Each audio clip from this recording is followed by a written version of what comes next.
Third, at the end of 1 year you may take the settlement, the house at Ledbury, and your freedom, and neither of us shall hinder the other. Cassian, Duke of Lynmouth, laid down the paper and looked at the young woman on the other side of his desk, waiting for her to weep, or bargain, or run. She did none of them. She read the terms through twice, from the top, her finger moving down the page, and when she had finished she reached for the pen. "You have left out a term," she said. "I think not. There are 3. There should be 4. She dipped the nib. "The 4th is the one where I thank you. I will not sign that one, so it is as well you did not write it." Then Clemency Hale signed both copies in a small, upright, unhesitating hand, and set the pen down and folded her hands in her lap and waited for him to do the same. Cassian did not move for a moment. He had drawn those terms himself at 2 in the morning, in the cold, deliberate spite of a man who has decided to want nothing ever again. First, she would make no claim upon his affection or his company. They would meet at dinner and nowhere else in the house. Second, she would not enter the West Tower, and she would never once ask him why. Third, in a year she could go. He had expected her to flinch at the first. Most women would have. Her father, a country physician dead 10 months, had left her £400 of debt on a note that had come by inheritance into Cassian's own hands, and she had walked 11 miles through February mud to ask him for time, and instead of time he had offered her this. He had watched her face the whole while he read it out. It had not changed once. "You understand what you have agreed to," he said. "I understand the words, Your Grace." "I dare say I do not yet understand the year." She rose and shook out her wet skirts, and he saw that the hem was black to the knee, and that her boots had been mended with a cobbler's patch across the toe. "May I ask one thing that is not in the paper?" "Ask." "When my father's debt is struck off, may I have the note, not the paper? I should like to burn it myself." He gave it to her before the week was out, and heard afterward from his housekeeper that she had burned it in the still room grate and sat and watched it the whole time it took. They were married 11 days later in the estate chapel at Lynmouth, at 8 in the morning, with the rector, the housekeeper, and the head groom for witnesses. It took 9 minutes. Cassian remembered afterward that there had been frost on the inside of the chapel windows, and that his bride's hands had been very cold, and that he had not thought to warm them, and that this failure would keep him awake in 7 months' time for reasons he could not have explained on the day. He kept his terms. He was scrupulous about it, the way a man is scrupulous about a wall he has built himself. She kept hers better. She did not come near his study. She did not send for him or leave notes, or arrange herself prettily in the rooms he passed through.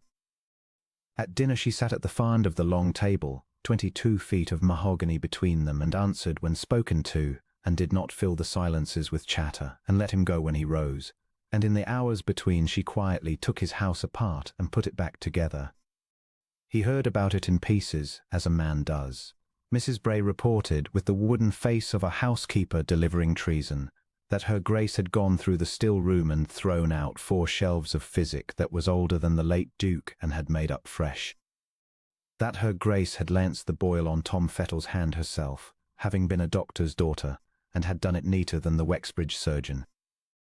That her Grace had sat 3 nights running with old Paget the gardener, who was dying and frightened of it, and had read to him out of the herbal, because he could not follow Scripture any longer, but he knew every plant in the book by name. She sat up with him. Cassian said, "All 3 nights, Your Grace." She was at breakfast each morning after. He had not noticed. That was the part that stayed with him. He had sat 22 feet from her at dinner, and had not noticed that his wife had not slept. He began, without admitting it to himself, to take an interest in the west lawn, which could be seen from the long window of the small parlour at the hour she walked in it. Then in the stables at 11, when she came to the mare's stall with sugar in her pocket.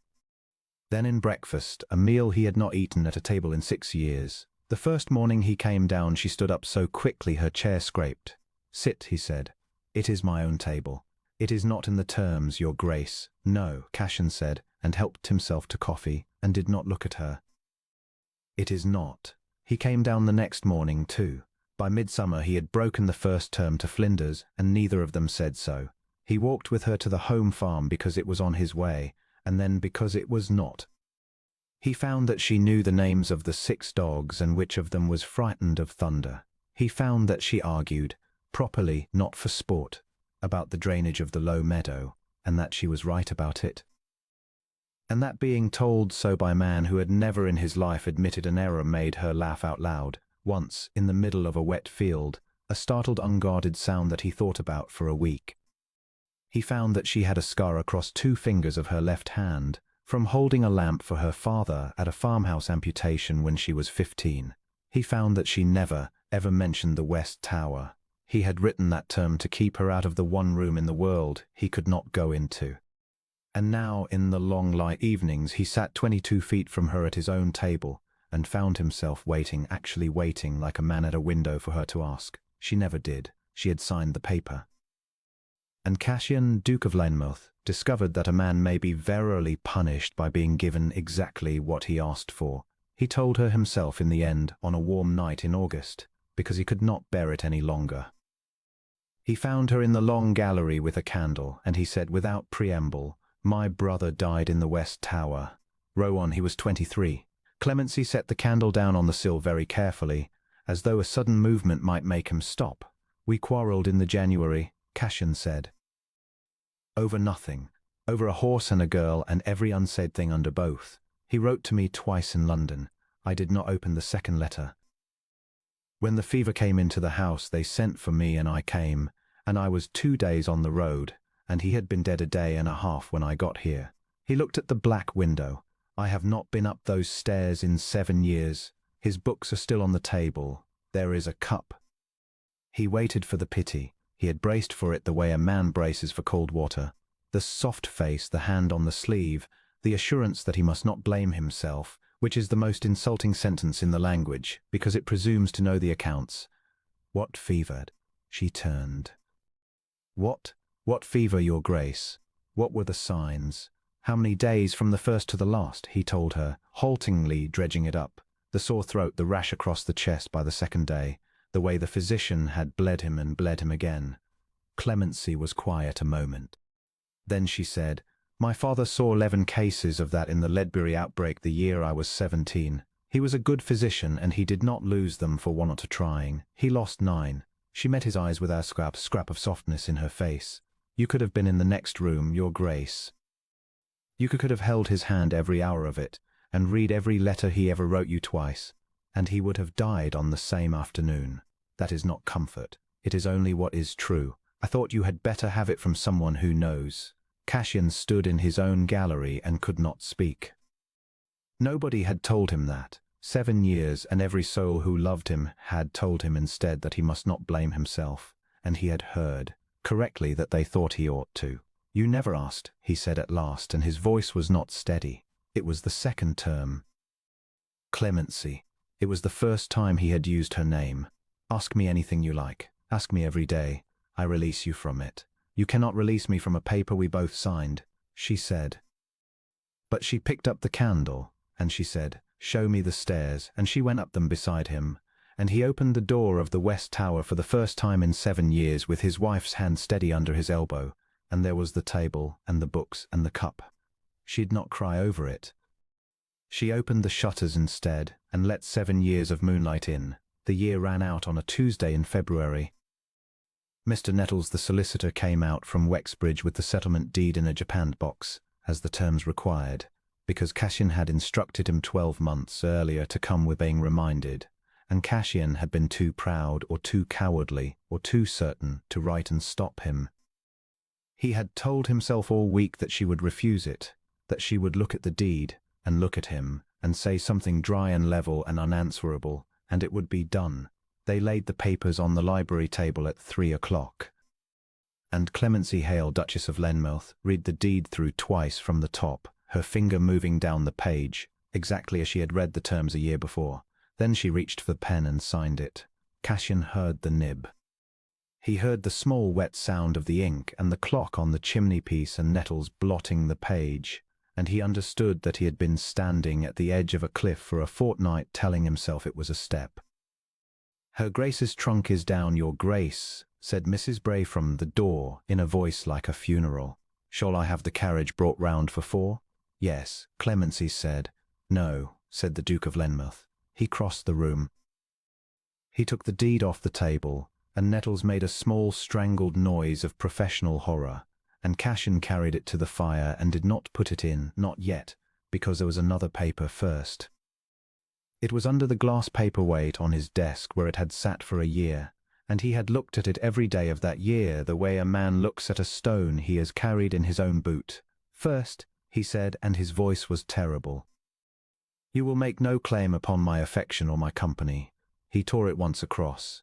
"I have broken that one every morning since May, and I would like it stated plainly that I broke first. Second, you will not enter the West Tower, and you will never ask me why."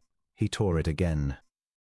"You went up those stairs with me and gave me back 7 years of my life, and you never asked for one thing in return. Third," he stopped. He had to. "Third," Clemency said quietly. "Third, at the end of the year you may go." Cassian put the pieces in the fire and watched them catch and turned around. "I will not hinder you. I said I would not, and I am a great many contemptible things, but I am not a liar. The carriage will be at the door at 4, and no man in this house will stop it."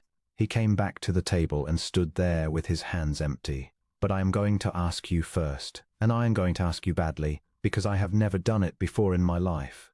I do not want a convenience. I do not want a woman who has signed for me. I want the one who told me the truth about my brother when everyone else told me a kindness. I want the one who burned her father's note in the still room and never mentioned it. I want to be argued with about the low meadow until I am 80. He drew breath. "I have nothing to offer that you have not already been promised in that deed.